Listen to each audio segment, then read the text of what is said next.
MPA 014 का मानव संसाधन प्रबंध के अंतर्गत इकाई 1 मानव संसाधन प्रबंधन अर्थ प्रकृति विस्तार और महत्व के अंतर्गत आज हम लोग 1.1 प्रस्तावना को देखते हैं।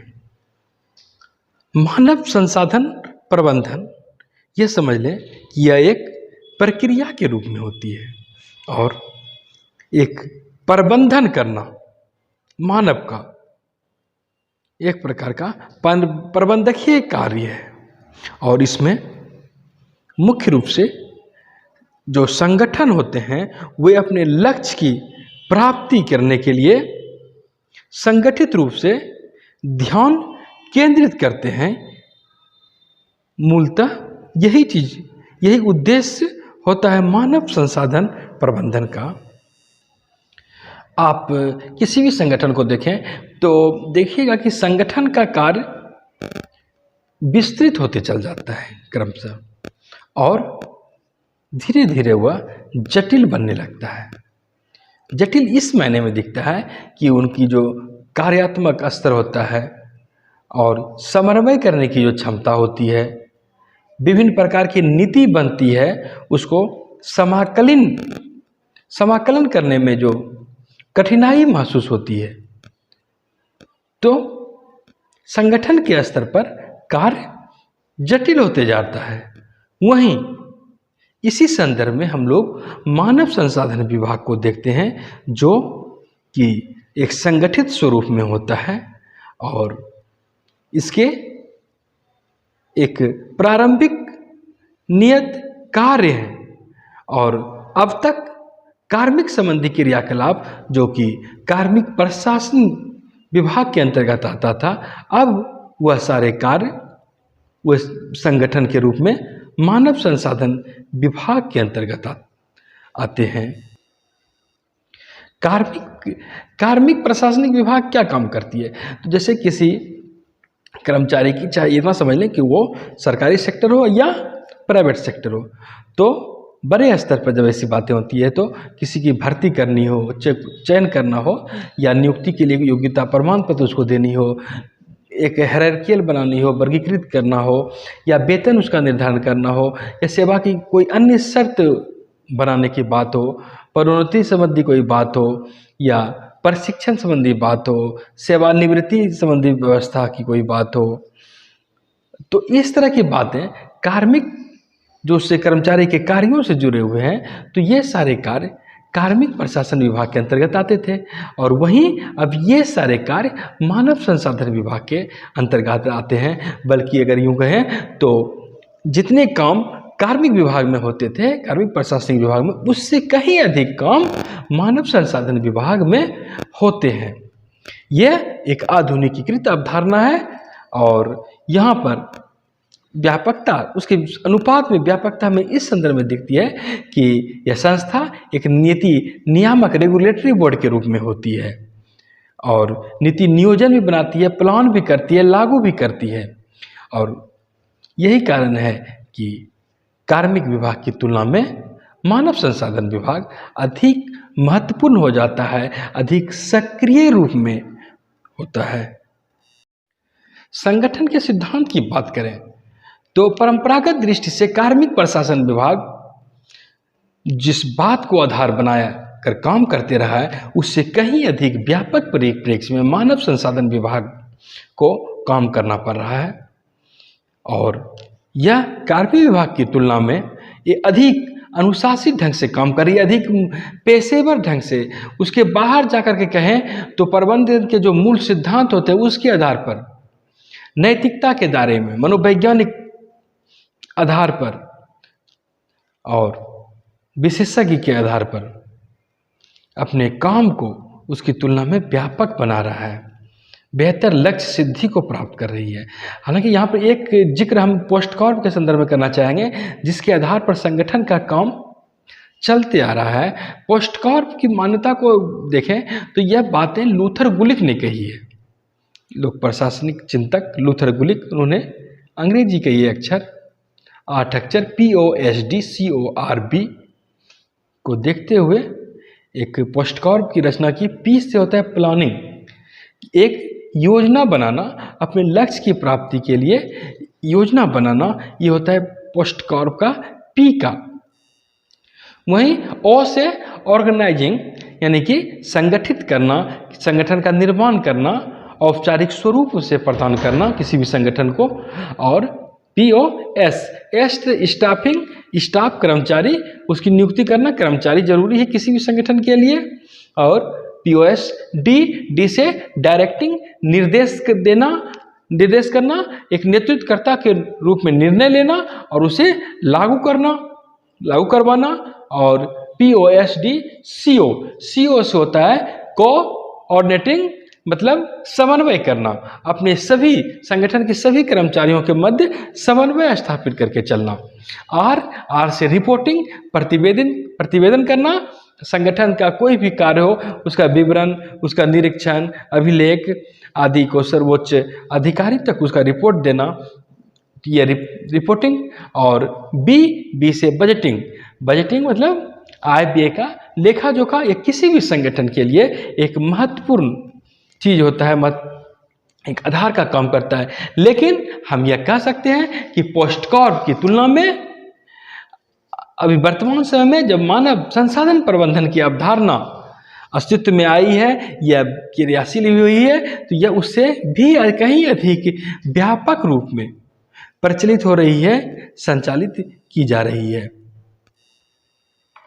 अगर हम कहें कि मानव संसाधन प्रबंधन के अंतर्गत कौन से मुद्दे आते हैं, वे कौन काम करेंगे, तो उसके अंतर्गत हम रख सकते हैं कि योजना बनाना, नियंत्रण रखना, या जो हमारे पास संसाधन है उसको निर्धारण करना, किसी तरह का विवाद हो उसका निपटारा करना, कानूनी प्राधिकार की बातें हैं इस पर ध्यान देना, कोई दावा कर रहा है इस पर ध्यान देना, ये सारे मुद्दे आते हैं।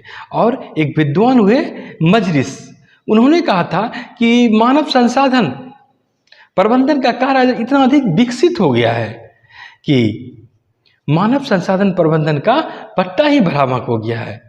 जितना हम सोचते हैं उससे कहीं अधिक व्यापक रूप में यह हो गया है। और यह समझ लें कि मानव संसाधन प्रबंधन एक सीमित प्रक्रिया नहीं रह गई है। और यह इसलिए ऐसा हम कह सकते हैं क्योंकि मानव संसाधन प्रबंधन या मानव शक्ति को संचालित करती है, मानव में जो शक्ति होती है उसका संचालन करती है। और जो मानव में शक्ति होती है, जो मानव में स्किल होता है, कौशल होता है, जो दक्षता होती है, इसका लाभ अन्य से प्रतिस्पर्धा करने में वो लेते हैं, इसका लाभ उठाते हैं। और यह समझने वाली बात है कि मानव संसाधन प्रबंधन के लिए आज जो कर्तव्य दिखते हैं वे मूलतः 3 कर्तव्य में हम रख सकते हैं: सलाह देना, कार्यान्वयन करना और संगठनात्मक परिवर्तन। ये मुख्य कर्तव्य मानव संसाधन विभाग के प्रबंधन के रह गए हैं। बल्कि वर्तमान संदर्भ में कहें तो मानव संसाधन प्रबंधन एक समकालीन सामरिक प्रबंधन के अंतर्गत हम इसको देख सकते हैं। और यह समझ लें कि यह प्रशासनिक ढांचा इसका दिनों दिन बढ़ रहा है। और ऐसा इसलिए भी हम कह सकते हैं इसका दायरा बढ़ रहा है क्योंकि ये मानव संसाधन प्रबंधन न सिर्फ नीति के निर्माण में भाग लेती है बल्कि नीति निर्माण में भाग लेने के साथ साथ नीति के क्रियान्वयन में भी सहायक होती है, उसके लिए आधार प्रस्तुत करती है। मजलिस कहते हैं कि अगर हम इसकी व्यापकता को देखें तो काफ़ी विस्तृत अर्थ में हमें आज यह दिखते हैं। मानव संसाधन प्रबंधन के कार्य सीमित दायरे में आज नहीं देखा जा सकता है, तो इसका विस्तार कितना बहुत अधिक हो चुका है। जैसे कोई क्षतिपूर्ति की बात होती है तो वहाँ इसका विस्तार है, कर्मचारी के लाभ संबंधी बात हो, कर्मचारी मानव संसाधन के पूर्वानुमान हमको यदि लगाते हैं कि भविष्य में कैसा होगा, भविष्य के लिए नीति बनाने में यह सहायक होती है। और कार्मिक नियोजन करना हो, प्रबंधन हो, प्रशासकीय विकास हो, उपलब्धि प्रबंधन हो, कर्मचारी के साथ संबंध हो, संगठन का विकास हो, संपूर्ण गुणवत्ता प्रबंधन हो, आवश्यकताओं का विश्लेषण हो, औद्योगिक संरचना का और विकास संबंधी बातें हो, प्रशिक्षण का संबंधी कार्यक्रम हो, निष्पादन मूल्यांकन हो, किसी निवेश पर पुनर्प्राप्ति की बात हो, किसी भी तरह की शोध की बात हो, तो आज इसका दायरा काफी व्यापक रूप ले चुकी है। कला में रखें इसको या विज्ञान में रखें, तो हम मानव संसाधन प्रबंधन संगठन को अब कला और विज्ञान दोनों की श्रेणी में रखते हैं। ऐसा इसलिए भी हम कह सकते हैं कि हमारा उद्देश्य ही होता है कि कोई भौतिक संसाधन हो, आर्थिक संसाधन हो या मानव संसाधन हो, उसका अधिकतम उपयोग कैसे हो। इसीलिए हम इसे कला और विज्ञान दोनों के अंतर्गत रखकर देखते हैं, और यह उद्देश्य रहता है कि निवेश पर लाभ में वृद्धि हो। इसके साथ साथ सिर्फ लाभ में ही वृद्धि बल्कि कर्मचारी के मानवाधिकार को भी देखना होता है, कर्मचारी के कल्याण को भी बढ़ावा देना है। कल्याणकारी अवधारणा को भी हम नहीं छोड़ सकते हैं, सामाजिक अपनी जिम्मेदारी से नहीं भाग सकते हैं। और विज्ञान इसलिए भी है कि यह नई नई हम शोध कराते हैं, और शोध में जो बातें उभर कर सामने आती है, जो कारण दिखता है, जो परिणाम उभरता है, जो ज्ञान की नई अवधारणाएं होती है, उसका हम लाभ लेते हैं। प्रशिक्षण प्रणाली के माध्यम से कर्मचारियों को लाभ दिलाते हैं, और जिसका उद्देश्य होता है संगठन के लाभ, संगठन के लक्ष्य की प्राप्ति। और मानव संसाधन प्रबंधन का क्षेत्र इस संदर्भ में वास्तव में आपको काफी व्यापक तौर पर दिखता है। यहाँ पर साइमन कहते हैं, प्रशासन शब्द आप सुनते होंगे, यह रोजमर्रा के जीवन में प्रयुक्त किया जाता है। वहीं प्रबंधन की बात करें तो यह एक आधुनिक अवधारणा है, और इसे कला और विज्ञान की सहायता से अधिक उन्नत किया जा रहा है। दिनों दिन यह उन्नत किया जा रहा है इसमें। और अगर हम मानव संसाधन प्रबंधन की बात करें तो यह केवल संगठन की ही बात नहीं करता है, बल्कि प्रशासन की भी बात इसके अंतर्गत होती है। और इसके साथ साथ यह एक केंद्रीय एवं व्यापक सामान्य प्रबंधन कार्य है, और इसमें उत्कृष्ट कर्मचारी द्वारा स्टाफ सहयोगी और मुख्य लाइन प्रबंधकों का सहयोग लिया जाता है। यहाँ पर यह समझ लें कि स्टाफ और लाइन एजेंसी क्या होता है। तो यह समझ लें कि कोई भी संगठन है, वहाँ जो कोई काम संपादित किए जाते हैं तो उसको हम दो वर्गों में बांटते हैं उस कार्य को। तो उसी को हम लोग लाइन और स्टाफ एजेंसी के माध्यम से देखते हैं। लाइन एजेंसी वह होता है जो संगठन के लक्ष्य को प्रत्यक्ष तौर पर पूरा करते हैं, आदेश देते हैं, उसके सामने लक्ष्य होता है, वो इसके लिए आगे बढ़कर वे आते हैं। वहीं स्टाफ एजेंसी वो होता है जो निर्णय लेने में सहयोग करते हैं। वे स्टाफ एजेंसी को सहायक एजेंसी भी कहा जाता है, और वे परामर्श दे सकते हैं, निर्णय नहीं ले सकते हैं। तो ये सारे कार्य मानव संसाधन प्रबंधन के अंतर्गत आता है। मानव संसाधन प्रबंधन का विकास देखें तो इसका विकास स्कॉटलैंड से मिलता है, और यह ऐतिहासिक दृष्टि से रॉबर्ट ओवन और उसकी स्पिनिंग मिल से इसका विकास मिलता है, जो कि स्कॉटलैंड में है। वहीं चार्ल्स बेबेज और हेनरी टोंडे ये दोनों मानव संसाधन प्रबंधन के प्रारंभिक विकास में सहयोगी रहे हैं, और इसकी वृद्धि विशेष तौर पर दोनों विश्व युद्ध के मध्य के अंतराल में चिन्हित करके देखी जाती है। और उस समय दो बातें हुई थी कि एक मानव संबंध शाखा ह्यूमन रिलेशन स्कूल का विकास हुआ, वही दूसरी ओर व्यवहारिक शाखा बिहेवियरल स्कूल का भी विकास हुआ। ये उस समय विकसित हुआ। वहीं यह भी हम देखते हैं कि उसके बाद व्यवहारिक शाखा जो था, व्यवहारिक विज्ञान और सामाजिक संबंधों की दिशा में वो विकसित हुई। वहीं मानव संबंध कल्याणकारी राज्य की ओर उन्मुख हुई, और जो कि और यहाँ पर हम ये देखते हैं कार्मिक प्रबंधन में कला एवं विज्ञान दोनों की प्रवृत्ति दिखती है। यहाँ पर एक चित्र के माध्यम से आप देख सकते हैं इस चित्र को कि किस तरह मानव संसाधन प्रबंध बढ़ा 1900 के दौर में। इसकी अवधारणा नहीं थी।